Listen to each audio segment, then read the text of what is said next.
Sarah Martinez wiped down the espresso machine for what felt like the 100th time that morning. The coffee shop was unusually busy, filled with an odd mix of customers she didn't recognize. Most were men in crisp uniforms and formal attire, speaking in hushed tones while checking their watches repeatedly. The atmosphere felt different today, charged with an energy she couldn't quite place. "Another cappuccino for table 7, called out Marcus, her co-worker, sliding another cup across the counter.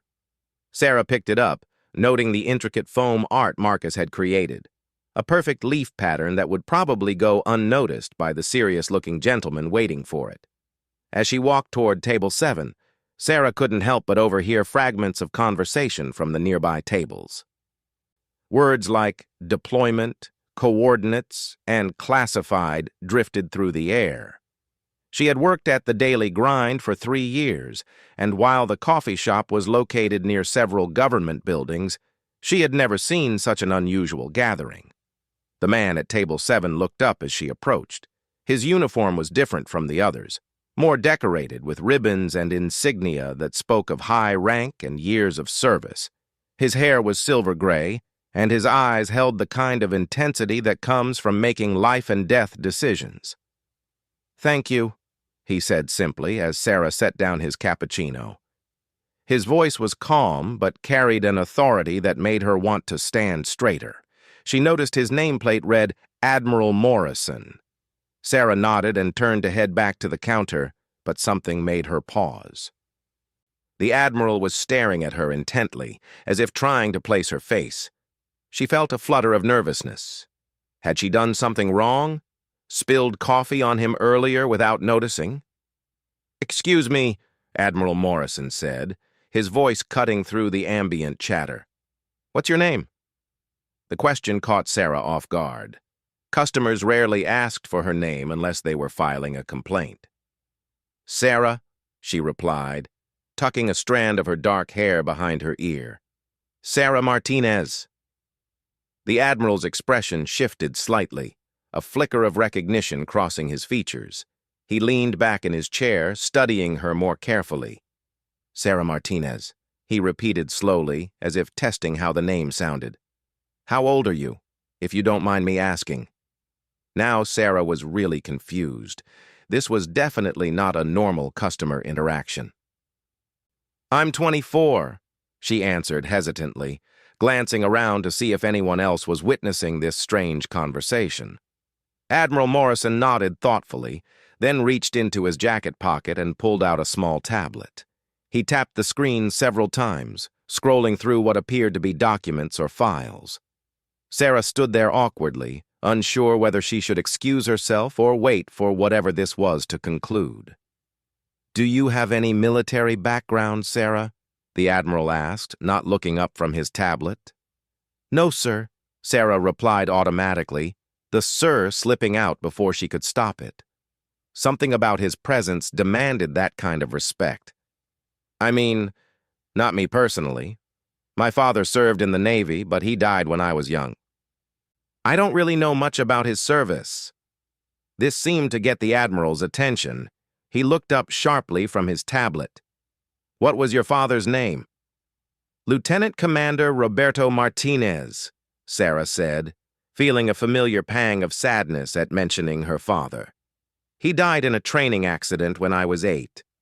My mother never talked much about his military service afterward." Admiral Morrison's fingers moved quickly across his tablet screen.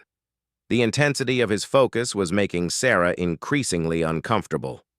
Other customers were starting to glance in their direction, sensing the unusual nature of the conversation. "I need to ask you something that might sound strange," the Admiral said finally, setting his tablet down on the table. "Have you ever heard the call sign Phoenix 7? Sarah felt her world tilt slightly. The words hit her like a physical blow, stirring up memories she had buried deep. She gripped the edge of the table to steady herself, her knuckles turning white. "How do you know that name?" she whispered, her voice barely audible. Admiral Morrison's expression grew grave. "Because, Miss Martinez, Phoenix 7 was your father's call sign, and according to our records, it was also assigned to you." The coffee cup in Sarah's other hand began to tremble. She set it down quickly before she could drop it. "That's impossible," she said, shaking her head. "I've never been in the military. I work in a coffee shop. There must be some mistake." "There's no mistake," the Admiral said quietly. "Your father didn't die in a training accident, Sarah. He died on a classified mission, one that he volunteered for specifically to protect his family. You were supposed to be contacted on your 18th birthday for debriefing, but somehow you slipped through the system." Sarah felt like she was drowning in confusion and disbelief. The busy coffee shop around her seemed to fade into background noise. "I don't understand any of this. What are you talking about? What mission? What debriefing?" Admiral Morrison glanced around the coffee shop, noting the increased attention they were attracting. "This isn't the place for this conversation," he said, lowering his voice. "But I need you to know that your father's sacrifice saved hundreds of lives. And the reason you have that call sign is because there's something you need to know about yourself, something your father made sure would remain hidden until it was safe to reveal it." "I need to get back to work," Sarah said weakly, though her legs felt unsteady. "This is all too much. I think you have me confused with someone else." "Sarah," Admiral Morrison said, standing up from his chair. His full height and bearing made him even more imposing. "What I'm about to tell you will change everything you think you know about your life. Your father wasn't just a naval officer. He was part of a highly classified program, one that identified individuals with certain abilities. And those abilities, Sarah, were passed down to you." Sarah backed away from the table, shaking her head. "This is crazy. You're talking like something out of a science fiction movie. I'm just a barista. I make coffee and go to community college. I don't have any special abilities."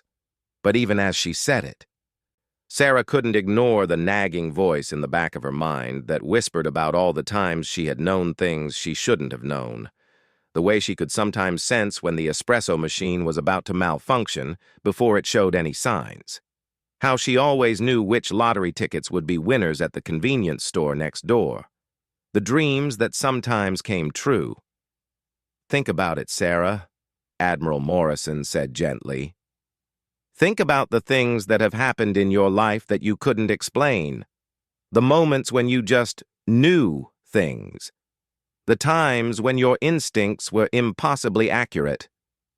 Sarah's mind raced through memories she had always dismissed as coincidences or lucky guesses. The time she had insisted her mother take a different route to work, only to learn later that there had been a major accident on their usual path. The way she could always tell when someone was lying to her, the strange dreams that felt more like visions. "Even if any of this were true," Sarah said, her voice gaining strength, "which I'm not saying it is, what does it have to do with now? My father has been dead for 16 years. What could possibly be so important that you're here, in my coffee shop, turning my life upside down?" Admiral Morrison's expression grew even more serious. "Because, Sarah, the mission your father died trying to complete isn't over, and we need Phoenix 7 to finish what he started." Sarah sat in the back booth of the daily grind after closing time, staring at the manila folder Admiral Morrison had placed in front of her. The coffee shop felt eerily quiet without the usual bustle of customers, and the overhead lights cast harsh shadows across the documents that would supposedly explain her entire life.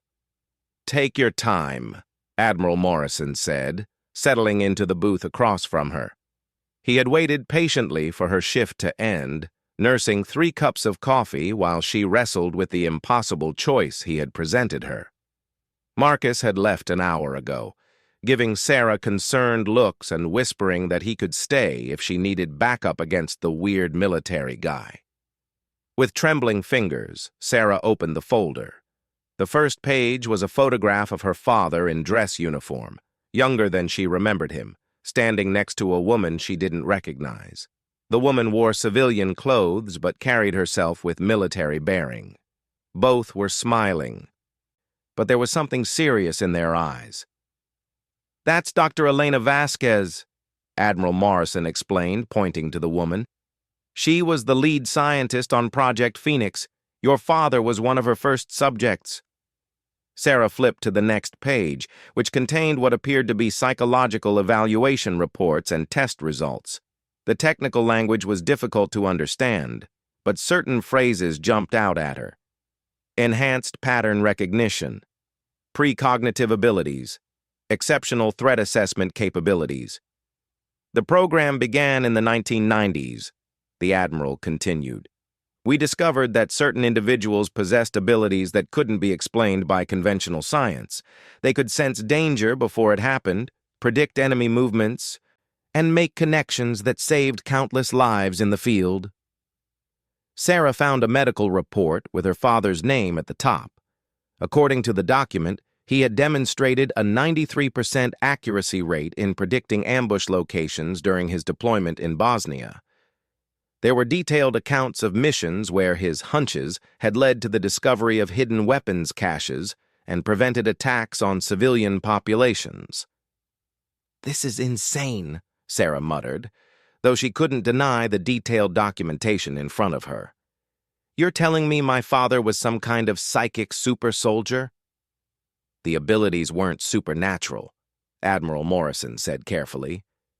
"Dr. Vasquez theorized that certain people have heightened neural connectivity that allows them to process information in ways others cannot. They see patterns, make connections, and respond to stimuli that most people miss entirely." Sarah turned another page and found herself looking at her own birth certificate, but it wasn't like any birth certificate she had ever seen. This one was marked classified and contained additional information about genetic markers and something called inherited enhancement probability. "They tested me as a baby," Sarah said, her voice flat with disbelief. "With your parents' consent," the Admiral confirmed.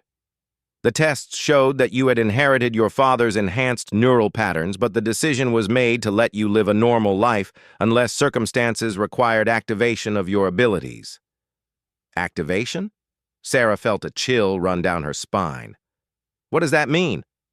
Admiral Morrison shifted uncomfortably in his seat.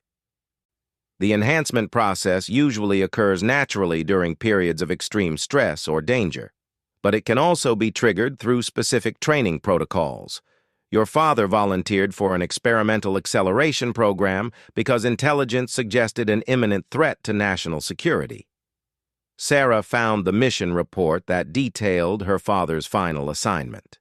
According to the document, he had been investigating a terrorist cell that had somehow obtained classified information about Project Phoenix subjects.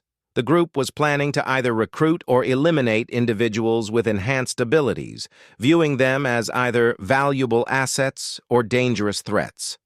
"He was getting close to identifying the leak," Admiral Morrison said. "Too close. They sabotaged his aircraft during what was supposed to be a routine training flight." Sarah's hands shook as she read the investigation report. The crash had been ruled accidental due to mechanical failure, but the classified version told a different story. Traces of explosives had been found in the wreckage, but the information was buried to protect the ongoing investigation and other Phoenix subjects. "The cell went underground after your father's death," the Admiral continued. "We thought the threat had passed, but 3 weeks ago we intercepted communications suggesting they've resurfaced. They're targeting Phoenix descendants, and your name is on their list." Sarah looked up from the documents, fear and anger warring in her expression. "So you're telling me that some terrorist organization has been hunting people like me for over 20 years, and you're just now warning me?" "We've been monitoring the situation," Admiral Morrison said defensively. "You've been under protection without knowing it. The reason you got this job at the Daily Grind, the reason your mother was able to afford to send you to college despite her modest income, none of that was coincidence." The revelation hit Sarah like another bombshell. She thought about her life over the past few years, wondering how much of it had been real and how much had been carefully orchestrated by shadowy government handlers. "Who am I really?" she asked quietly. Is anything about my life actually mine? Your abilities are real, Sarah. Your memories, your relationships, your choices, those are all genuinely yours. We just made sure you had the opportunity to make them safely. Sarah closed the folder and pushed it across the table. I need some air, she said, standing up abruptly. This is all too much. She walked to the front of the coffee shop and stared out the window at the darkening street. The familiar view of parked cars and streetlights looked the same as always, but everything felt different now. She wondered if any of the people she could see were part of the surveillance network that had apparently been watching her for years. Admiral Morrison approached slowly, giving her space, but remaining close enough to continue their conversation. I know this is overwhelming, he said, but we need your help, Sarah. The terrorist cell has developed new ways to identify Phoenix subjects. They're systematically tracking down and eliminating people with enhanced abilities. How many others are there? Sarah asked without turning around. Worldwide, perhaps 50 that we know of. In the United States, maybe 15. And the number is shrinking. Sarah felt a heavy weight settle on her shoulders. What happened to them? Some have been killed, others have gone into deep cover. A few have joined us voluntarily. The Admiral paused. And some have been turned. Turned? Recruited by the other side. Enhanced individuals are valuable assets, Sarah. The same abilities that make them excellent at protecting people can make them equally effective at harming them. Sarah turned away from the window to face him. What exactly are you asking me to do? Admiral Morrison reached into his jacket and pulled out a small device that looked like a modified smartphone. We need you to help us locate the remaining Phoenix subjects before the terrorists do. Your enhanced pattern recognition abilities, combined with this tracking technology, could save lives. And if I refuse? The Admiral's expression grew grave. Then you remain a target, but without our active protection. And more people with abilities like yours will die. Sarah took the device, surprised by how light it was. The screen showed what appeared to be a map with several blinking dots scattered across different locations. Each dot represents a Phoenix subject, Admiral Morrison explained. The red ones haven't been heard from in over 72 hours. The yellow ones are under active protection. The green ones are confirmed safe. Sarah counted the dots. There were 12 total, and 5 of them were red. What makes you think I can do this? She asked. I've never even left this state. I don't know anything about tracking people or dealing with terrorists. Because your father's mission logs show that he was close to cracking their communication codes when he died. And genetic analysis suggests that your abilities may be even stronger than his were. The Admiral paused. Plus, you have something he didn't have. What's that? The element of surprise. They know about the other Phoenix subjects, but they think you're just a coffee shop employee. That advantage won't last long, but it might be enough. Sarah stared at the device in her hands, watching the dots blink ominously. She thought about her quiet life, her plans to finish college and maybe open her own coffee shop someday. All of that seemed impossibly distant now. If I do this, she said slowly, what guarantee do I have that you're telling me the truth? How do I know you're not the ones I should be afraid of? Admiral Morrison nodded as if he had been expecting the question. Because, Sarah, if we wanted to use you, we would have activated you years ago. We're giving you a choice that your father never had. Sarah looked at the red dots on the screen again, thinking about the people they represented. People like her, with families and dreams and lives that were being threatened by forces they probably didn't even understand. She took a deep breath and looked up at Admiral Morrison. When do we start? 3 days later. Sarah found herself in a nondescript government building, staring at a wall of monitors displaying global communications intercepts. The transformation from barista to intelligence operative still felt surreal. but the urgency of the situation had pushed her past most of her doubts. Dr. Elena Vasquez, the scientist from the photograph, stood beside her pointing at patterns in the data streams. Despite being in her 60s now, Dr. Vasquez moved with the energy of someone half her age, her eyes sharp and focused as she explained the terrorist network's communication methods. They use a sophisticated code based on seemingly random social media posts, Dr. Vasquez explained.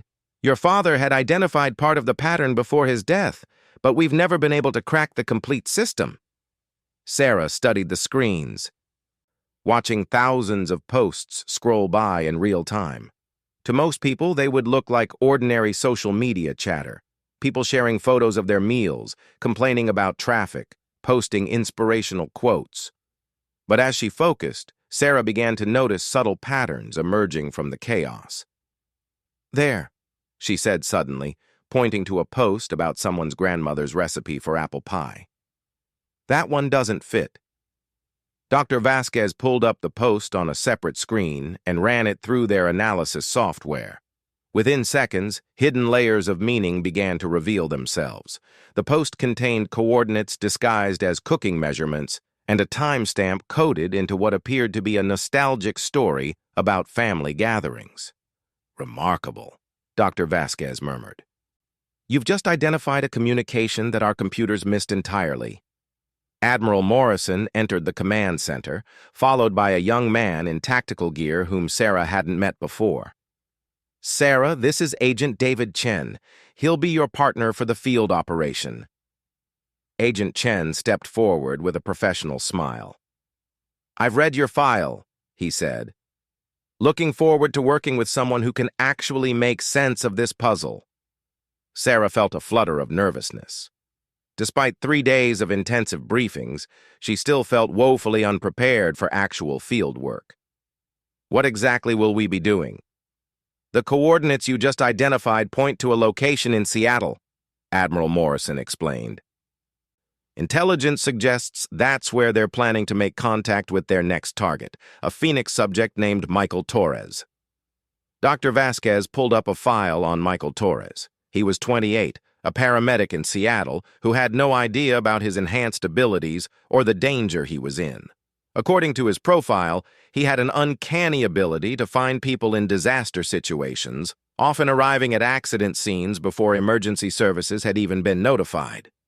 He's already been approached, Agent Chen said grimly. We intercepted communications suggesting that someone claiming to be a government recruiter met with him 2 days ago. If that was one of their operatives, Michael might already be compromised. Sarah studied Michael's photograph and personal information. He looked like an ordinary guy, dark hair, kind eyes, the sort of person you'd trust to help you in an emergency. The idea that he was walking into a trap made her stomach clench with worry. What's the plan? She asked. We fly to Seattle tonight, Agent Chen explained. You'll pose as Michael's cousin visiting from out of town. The family connection should give us a reason to be around him without raising suspicion. And then what? Admiral Morrison exchanged a glance with Dr. Vasquez. Then you try to warn him without revealing too much about the program. If he's been approached by hostiles, he needs to understand the danger he's in. Sarah nodded, though she could feel her hands starting to shake slightly. What if they're already watching him? What if this is a trap for us too? That's always a possibility, Admiral Morrison admitted. But waiting isn't an option. We've already lost contact with 3 other subjects this week. The flight to Seattle gave Sarah time to study Michael's file more thoroughly and to practice her cover story with Agent Chen. According to their constructed background, she was Michael's cousin from Phoenix who was visiting Seattle to check out colleges. It was simple enough to be believable, but complex enough to withstand casual scrutiny. As the plane descended toward SeaTac Airport, Sarah felt her enhanced abilities beginning to activate in response to the stress of the situation. The patterns in the clouds outside her window seemed to tell a story about weather systems and air currents. The conversations of fellow passengers revealed subtle emotional undertones that she had never noticed before. Is this what it was like for my father? she asked Agent Chen quietly. From what I understand, yes, he replied. The abilities tend to strengthen during periods of high stress or danger. Your body is preparing itself for whatever we might encounter. They rented a car at the airport and drove to Michael's neighborhood, a modest residential area near the hospital where he worked. Agent Chen had arranged for them to stay at a nearby hotel, giving them a base of operations while they figured out how to approach Michael. Sarah spent the evening walking through Michael's neighborhood, letting her enhanced senses guide her observations. She noticed which houses had security systems, which cars looked out of place, and which residents seemed to be paying too much attention to their surroundings. By the time she returned to the hotel, she had identified at least 3 people who might be conducting surveillance. The next morning, they waited outside the coffee shop, where Michael stopped every day before his shift. Sarah had suggested this approach because coffee shops felt safe and familiar to her, and she hoped that comfort would translate into better performance in her first field operation. Michael arrived right on schedule, looking exactly like his photograph, but moving with the fluid awareness that Sarah was beginning to recognize in people with enhanced abilities. He ordered a large coffee and a breakfast sandwich, chatting easily with the barista about the upcoming weather. Sarah approached the counter just as Michael was finishing his order. "Excuse me," she said, putting on her most convincing smile. "I couldn't help but notice your paramedic uniform. I'm visiting from Phoenix, and I'm considering moving here for college. Would you mind if I asked you a few questions about the city?" Michael turned, and Sarah saw recognition flicker in his eyes, not of her specifically, but of something familiar about her presence. This was how enhanced individuals often reacted to each other, according to Dr. Vasquez's briefings. "Sure," Michael said, extending his hand. "I'm Michael Torres." "Sarah Martinez," she replied, shaking his hand and feeling a strange electric sensation at the contact. "I'm actually thinking about studying emergency medical services. Mind if I buy you another coffee and pick your brain?" They found a table in the corner, and Agent Chen positioned himself at a nearby table with a clear view of the entrance and exits.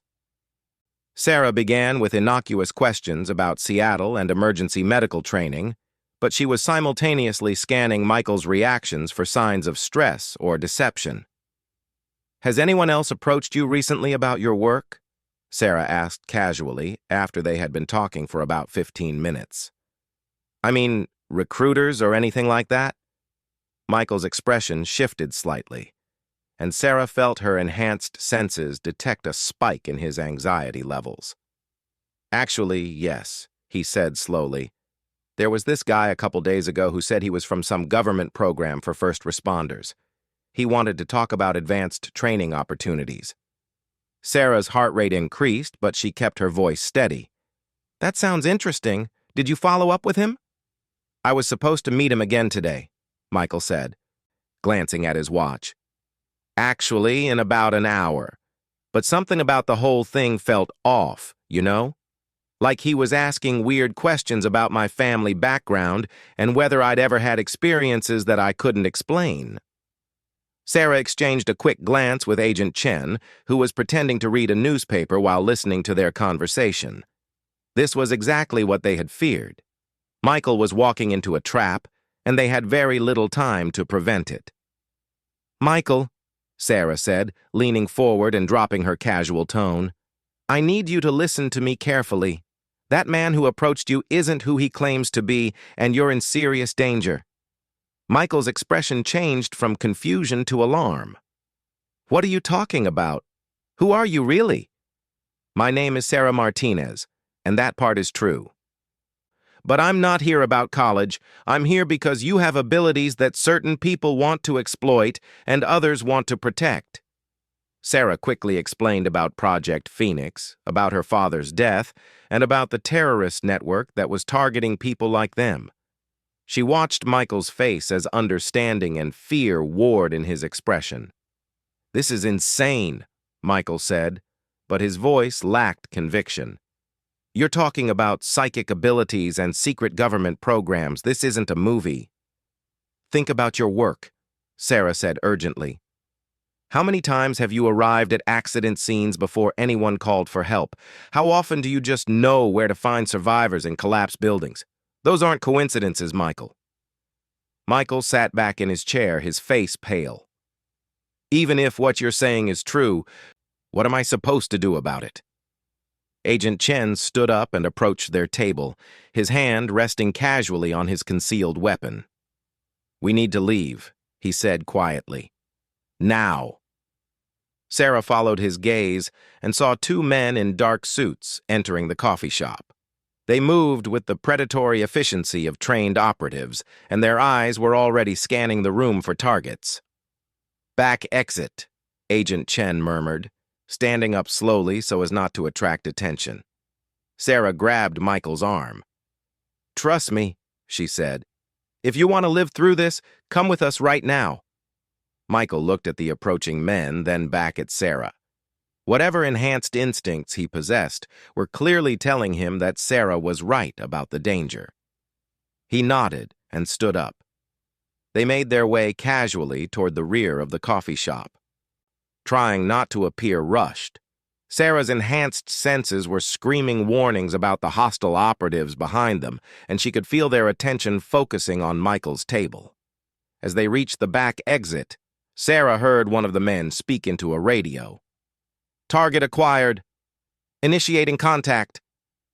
Agent Chen pushed open the exit door, and they emerged into an alley behind the coffee shop. Cars 2 blocks north, he said, already moving at a fast walk. Wait, Michael said, stopping abruptly. If what you're saying is true, these people know where I live, where I work. They probably know everything about my life. Sarah turned back to face him.